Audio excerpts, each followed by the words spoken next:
So this is the second part of articles. हमने जो पहली वीडियोस में आर्टिकल्स को बड़ी डेप्थ में अच्छे से सीखा था कि जो ए एन दा होते हैं हमारे, उनको कैसे यूज़ किया जाता है। ये उसका सेकंड पार्ट है, बट इसको हम आगे सीखें इससे पहले मैं आपको रिक्वेस्ट करूँगा कि जो इसकी फर्स्ट पार्ट है, फर्स्ट वीडियो है, उसको ज़रूर देखें। उसका जो लिंक है ऊपर आई बटन में नीचे डिस्क्रिप्शन में दिया है। जब आप दोनों पार्ट्स को अच्छे से देखोगे ना, तो ही आपको प्रॉपरली आर्टिकल्स समझ में आएंगे। और इन वीडियोस को अगर आप देख लोगे ना, तो आप कभी भी कोई भी अगर क्वेश्चन पूछा जाता है आर्टिकल से रिलेटेड, आप आराम से कर लोगे, कोई दिक्कत नहीं होने वाली। बिल्कुल डेप्थ में हमने आर्टिकल्स को सिखाया है। So this is part second. Okay, थोड़ा सा मैं रिकैप कराता हूँ कि हमने फर्स्ट वीडियो में क्या सीखा है। जो पहला पार्ट है उसमें हमने सीखा था कि जो ए एन दा है, राइट, उनको यूज़ कैसे करते हैं। जो वोवल साउंड्स होते हैं हमारे, यानी ए ई आई ओ यू, जिसे हम स्वर कहते हैं, यानी ए आ ई ई ऊ, ये साउंड देखने होते हैं हमें। और जब भी हमारे वोवल साउंड्स होंगे तो हम क्या लगाते हैं, एन लगाते हैं। कॉन्सोनेंट्स जो होते हैं उनके साथ ए लगाते हैं। और जो कोई यूनिक या फिर अलग या कोई स्पेसिफिक चीज़ है उसके लिए हम क्या लगाते हैं, दा लगाते हैं। जैसे मैंने बोला कि भाई वो एक ईमानदार व्यक्ति है, he is an honest person. अब ऑनेस्ट, एच लिखा हुआ है पहला लेटर, लेकिन हमें लेटर नहीं देखना। एच कॉन्सोनेंट होता है मुझे पता है, बट एच जो है व्यंजन होते हुए भी, लेकिन बोला क्या जा रहा है यहाँ पर, ऑनेस्ट। एच साइलेंट होता है इसमें, तो हमें साउंड देखना है कि ऑनेस्ट बोला है, तो इसलिए हमने यहाँ पे क्या लगाया, एन ऑनेस्ट पर्सन। ओके, ऐसे अगर मैंने बोला कि भाई वो एमपी है, तो वो लड़की क्या है, एमपी है यहाँ की। शी इज़ एन एमपी, लिखा तो एम है लेकिन ये मैं नहीं है, यहाँ पे एम बोलकर देखो, एम पी, ए का साउंड आ रहा है ना, तो इसीलिए यहाँ पर क्या लग जाएगा, एन लग जाएगा। तो जब भी हमारा ए आ ई ऊ यानी स्वर का साउंड होगा तो हम क्या करेंगे, एन लगा देंगे। मैंने कहा कि भाई वो एमबीबीएस है, तो एमबीबीएस, उसने एफआईआर दर्ज करा दी, ही लॉज्ड एन एफआईआर। एफआईआर, इसको फ नहीं पढ़ रहे ना, हम एफ पढ़ रहे हैं। ओके, तो एफ में ए पहले आ रहा है, तो जब भी साउंड किसी वर्ड में स्टार्टिंग में ही वोवल साउंड होगा तो हम क्या करेंगे, एन लगा देंगे। ही लॉज्ड एन एफआईआर, ना कि ए एफआईआर।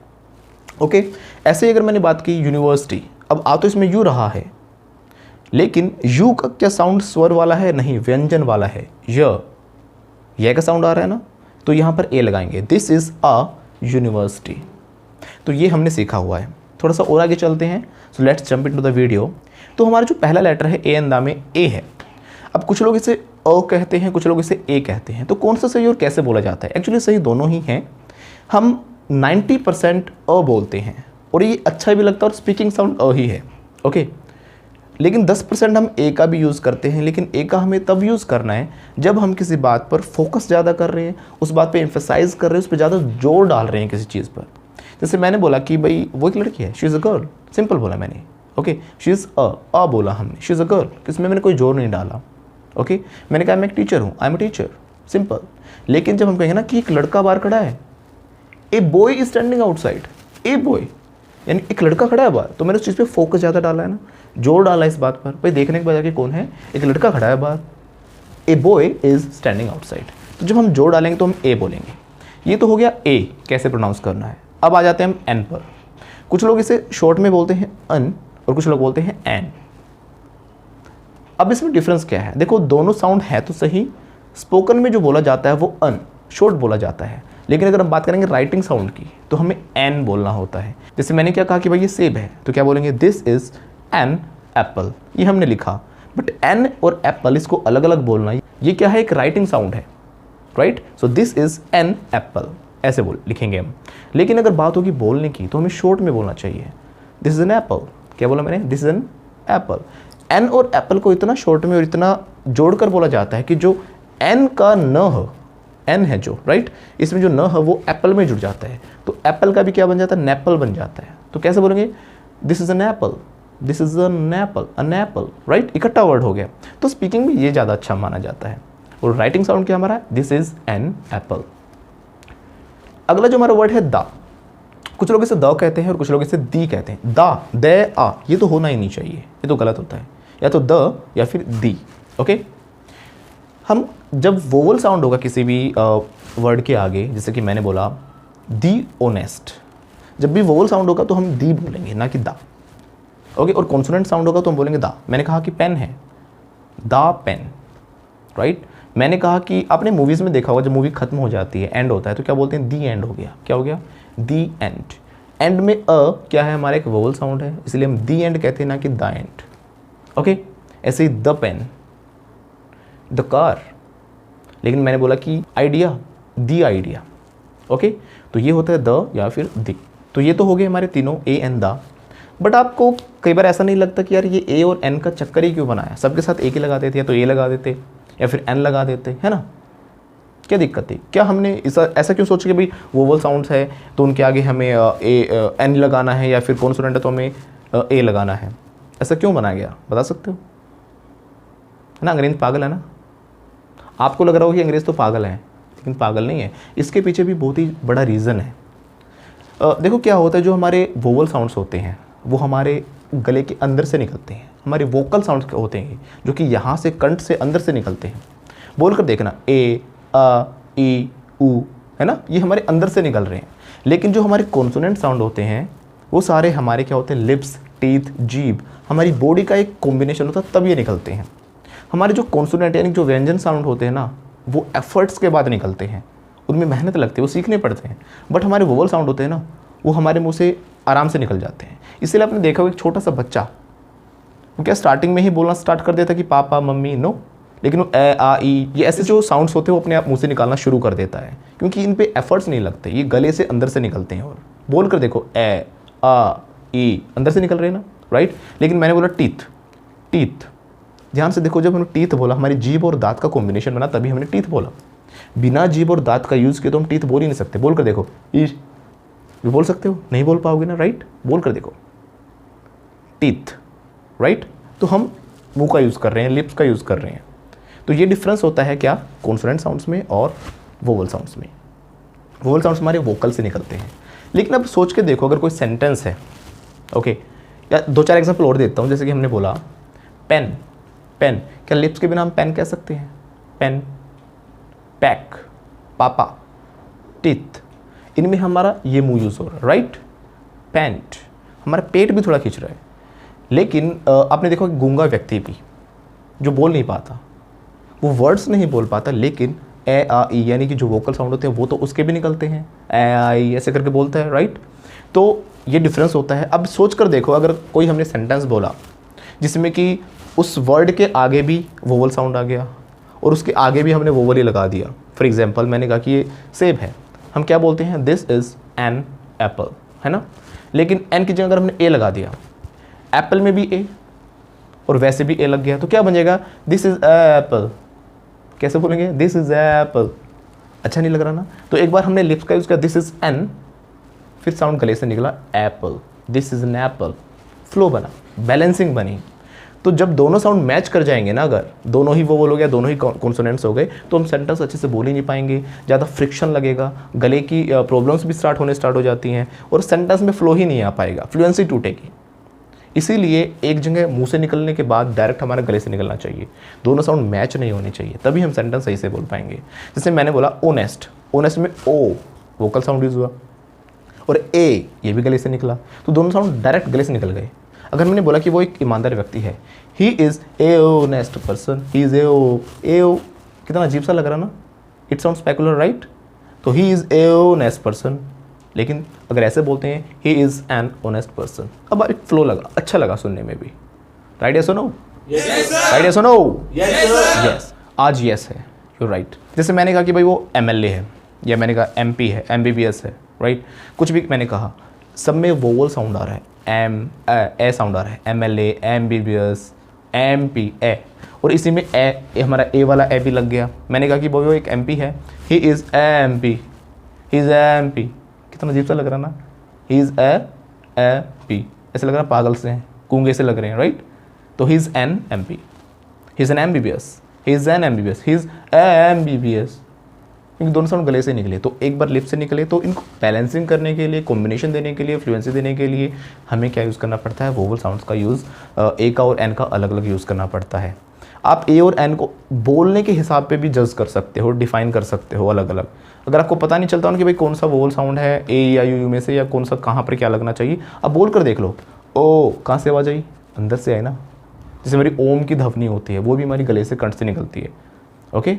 तो ओ तो ओ ये वोवल साउंड हो गया, तो इसके आगे क्या आ जाएगा, एन आ जाएगा, सिंपल है। लेकिन मैंने बोला टेक, टेक हमारे मुंह का यूज़ हुआ, जीभ का यूज़ हुआ, टेक, बिना जीभ के टेक बोलो, ए बोल सकते हो, नहीं बोल सकते ना, टेक। तो इसीलिए इस हिसाब से भी हम आइडेंटिफाई कर सकते हैं। इसीलिए मैं कह रहा हूँ कि आप एक बार है ना जो हमारा फर्स्ट पार्ट है वो ज़रूर देखें, ऊपर जो मैंने लिंक आई बटन में नीचे डिस्क्रिप्शन में दिया हुआ है। जब आप पूरी दोनों वीडियोस पार्ट्स देखोगे ना, आसानी से आपको, मुझे नहीं लगता कि ए एन दा से रिलेटेड आप कोई भी क्वेश्चन छोड़ दोगे, कोई एग्जाम है या स्पोकन है, कहीं भी ए एन दा की आपको प्रॉब्लम नहीं आने वाली है। देखो मैंने एक सेंटेंस लिखा है, आपको मैं कुछ दा के और यूज़ सिखाता हूँ। जैसे कि मैंने बोला Pappu and Gappu is going to America. ध्यान से सुनना, Pappu and Gappu is going to America. दूसरा सेंटेंस है Pappu and Gappu are going to America. Sentence कौन सा सही है, इज़ गोइंग टू अमेरिका या आर? आर वाला सेंटेंस सही है। क्यों? क्योंकि पप्पू एंड गप्पू क्या हो गए, हमारे प्लूरल हो गए, दो जने हो गए। अगर मैंने एक जने की बात की तो भाई पप्पू जा रहा है अमेरिका, तो बोलते Pappu is going to America, ठीक है, इज़ आ जाता। लेकिन मैंने बोला पप्पू एंड गप्पू आर, यानी दे की बात करें, they are going to America, यानी दोनों के दोनों जा रहे हैं। यानी जब कोई सेंटेंस में एंड आ जाता है, एंड, तो एंड यानी प्लूरल बना देता है उनको, और दो की बात हो रही होती है, राइट। तो इसलिए हम आर लगाएंगे, यानी हम प्लूरल वाली क्या करेंगे, हेल्पिंग वर्ब लगाएंगे। क्लियर है? ऐसे जैसे मैंने बोला, सेंटेंस ध्यान से सुनना, the policeman and thief is coming या फिर आर कमिंग। फिर से बोल रहा हूँ, the policeman and thief is coming या फिर are coming. Are coming, right? Right, yes और नो? यस और नो? यस और no? No, again no. The policeman and thief is coming होगा, ना कि आर कमिंग। आप कहोगे सर एंड लग गया, पुलिसमैन भी आ रहा है और चोर भी आ रहा है, थीफ भी आ रहा है, राइट? तो आर लगना चाहिए ना, जैसे Pappu and Gappu are coming था या गोइंग था, राइट? अब यहाँ पर देखो दा ने गेम चेंज किया है। किसने? दा ने। अब जो यहाँ पे हमने दा लगा दिया ना, दा पुलिसमैन एंड थीफ, इस दा का मतलब पता क्या होता है, यानी जो पुलिसमैन है वो और जो थीफ है वो एक ही इंसान है। यानी पुलिसमैन ही क्या है, चोर है। बन तो पुलिस में गया, राइट, पुलिस में हो गया, लेकिन है क्या, वो चोर इंसान है। जैसे कहते हैं ना सारे नेता चोर हैं, तो एक नेता आ रहा है, मान लो चोर भी है वो, अरे नेता आ रहा है, the leader and thief is coming, क्या बोलेंगे, द लीडर एंड थीफ। तो द लीडर और वही क्या है, हमारा चोर है। फॉर एग्जाम्पल अगर मान लो मैं आ गया, राइट, अब मैं अगर अपने इंस्टीट्यूट की बात करूँ तो बहुत सारे काम करता हूँ, मैं मैनेजर भी हूँ, डायरेक्टर भी हूँ, एडिटिंग भी करता हूँ, टीचर भी हूँ, राइट, तो बहुत सारे काम करता हूँ ना। तो आप क्या कहोगे, मैं आऊँगा तो the manager, English trainer, editor, director is coming, क्योंकि सारी चीज़ें एक इंसान के लिए यूज़ की गई हैं, क्योंकि एक ही दा स्टार्टिंग में लग गया, right. The English trainer, manager, director, teacher is coming, got my point. लेकिन अगर हमने बोला होता ना the manager, the director, the editor, सबके साथ अलग अलग लगाते, तो फिर हमें आर लगाना पड़ता। हर एक के साथ दा लगाने का मतलब क्या हो जाता है कि वो अलग अलग लोगों की बात कर रहे हैं। नहीं, द मैनेजर कोई और है, द एडिटर कोई और है। आपने चीज़ देखी, मैंने द मैनेजर बोला क्योंकि कॉन्सोनेंट साउंड था, तो द, राइट, द। लेकिन अगर मैं बात कर रहा हूँ the editor, editor A vowel sound है, तो मैंने दी बोला, the editor, the manager. Clear है? तो दा लगने की वजह से क्या हो गया, हमारा सारे अलग अलग लोग हो गए। तो इसलिए हम प्लूरल जो फॉर्म होते हैं वो यूज़ करेंगे। The motivation speaker, the teacher, the editor, the manager are coming, क्योंकि सब में दा लगा है। तो ये होता है हमारा द का यूज़। क्लियर है? अब देखो, मैंने अगर बोला चिंटू है, चिंटू का क्या है, एडमिशन हो गया स्कूल में, उसके पापा ने एडमिशन कराया, अब चिंटू स्कूल जा रहा है, राइट, या चिंटू स्कूल जाता है, सेंटेंस कुछ भी हो सकता है, चिंटू गोज़ टू स्कूल या Chintu is going to school, कुछ भी ले लो। तो चिंटू जा रहा है तो Chintu is going to school, लेकिन मैंने कहा उसके पापा जा रहे हैं तो क्या बोलेंगे, his father is going to school, right, right, yes और नो? यस और no? Yes sir. No, Chintu school जा रहा है तो हम बोलेंगे Chintu is going to school, लेकिन उसके पापा जा रहे हैं ना, तो his father is going to the school. अब यहाँ पे द क्यों आया सर? उसके पापा ने ऐसा क्या किया? ध्यान से सुनना, जब कोई चीज़ किसी सेम पर्पस के लिए बनी और सेम पर्पस के लिए वहीं पर जा रहे हैं, अब स्कूल है, उसका पर्पस क्या है, पढ़ाई करना है, स्टडी करते हैं हम स्कूल में जाके, तो चिंटू क्या करने जा रहा है, उसका एडमिशन हुआ, पढ़ने जा रहा है ना, he is going to school, तो हम दा नहीं लगाएंगे। बट अगर हम बात कर रहे हैं उसके पापा की, his father is going to the school, अब उसके पापा तो पढ़ने तो नहीं जा रहे हैं, राइट, किसी और पर्पस से जा रहे हैं, हो सकता है फीस जमा कराने जा रहे हैं, पीटीएम में जा रहे हैं, या वहाँ पर पढ़ाते हैं, कुछ भी काम हो सकता है। जब पर्पस बदल जाता है ना, तो हम क्या लगाते हैं, द। फॉर एग्जाम्पल जैसे कि ये मोंटी है, ये मंदिर जाता है ना, और इसकी मम्मी भी मंदिर जाती है ना, जाती है ना। जो आंटी जी है वो मंदिर जाती हैं, शी गोज़ टू टेम्पल, क्या बोलेंगे हम, क्या बोलेंगे? शी गोज टू टेम्पल, क्योंकि मम्मी जो है इनकी, वो जो आंटी जी हैं, क्या करती हैं, मंदिर में पूजा करने के लिए जाती हैं। बट ये पूजा करने नहीं जाता, ये पूजा को देखने जाता है। पूजा को या अर्चना को? पूजा या आरती को? तो इसका पर्पस क्या है? अलग है। तो ये जाता है मंदिर, he goes to the temple. क्यों? क्योंकि इसका पर्पस पूजा को, अर्चना को, आरती को देखना होता है। इसके पर्पस अलग हैं। जैसे कि कई बार तो ये वहाँ से चप्पल भी उठा के लाया है। अब मंदिर बना तो पूजा पाठ के लिए, तो आंटी जाती हैं, she goes to temple. But हमारा मोंटी जाता है ना, Monty goes to the temple. क्यों? कभी जूते, चप्पल, पैसे, पता नहीं, पर्पस इसके अलग है, तो हम दा लगाएंगे। ऐसे ही एक बार जेल में गया था ये, ही वेंट टू जेल। जाएगा ही, जेब काटेगा लोगों की तो जेल में ही जाएगा ना। अब चोरों के लिए जेल बनी है, सेम पर्पस से गया है, राइट। सो कहाँ पर गया? जेल में गया, ही वेंट टू जेल।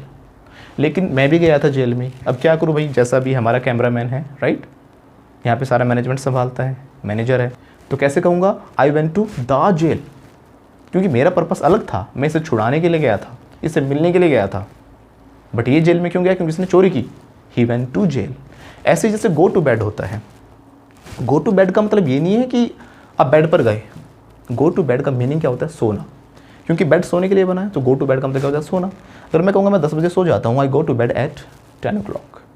लेकिन अगर मैंने लगा दिया दा, तो इसका मीनिंग बदल गया।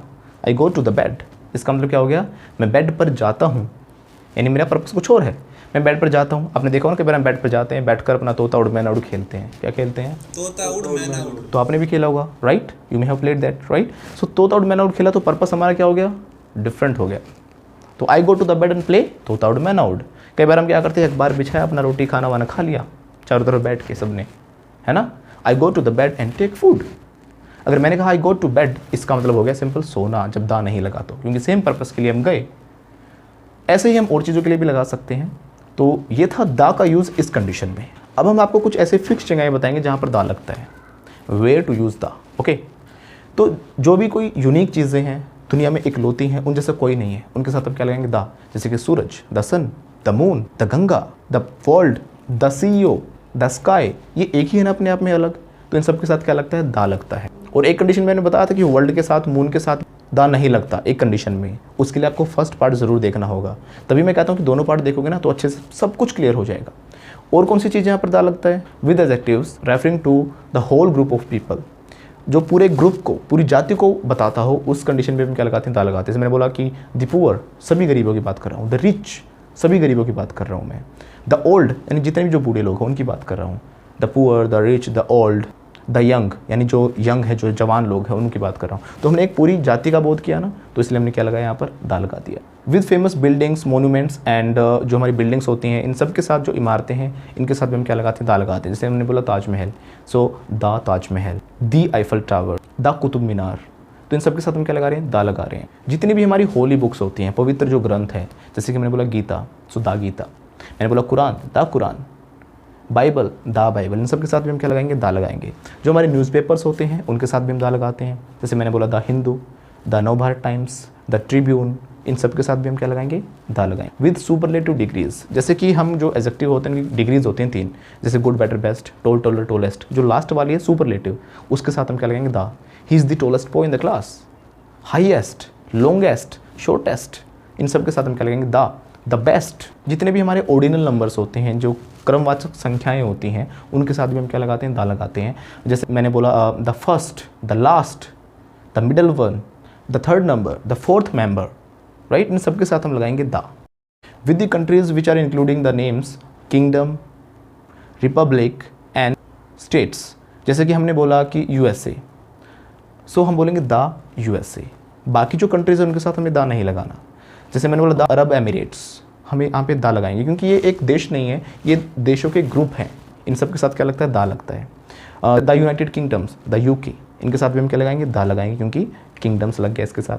कुछ ऐसी कंट्री जिनके पीछे एस आता है, उनके साथ भी हम क्या लगाते हैं? दा लगाते हैं। जैसे मैंने बोला the Philippines, the Netherlands, with reverse, canals and oceans, जो हमारी नदी, नहरें और समुद्र हैं, इनके साथ भी हम क्या लगाते हैं? दा, क्योंकि ये भी एक ही हैं, इन जैसे और कोई और नहीं है ना, राइट। जैसे मैं बोला हिमालयाज़, तो एक ही है ना वो, द हिमालयाज़।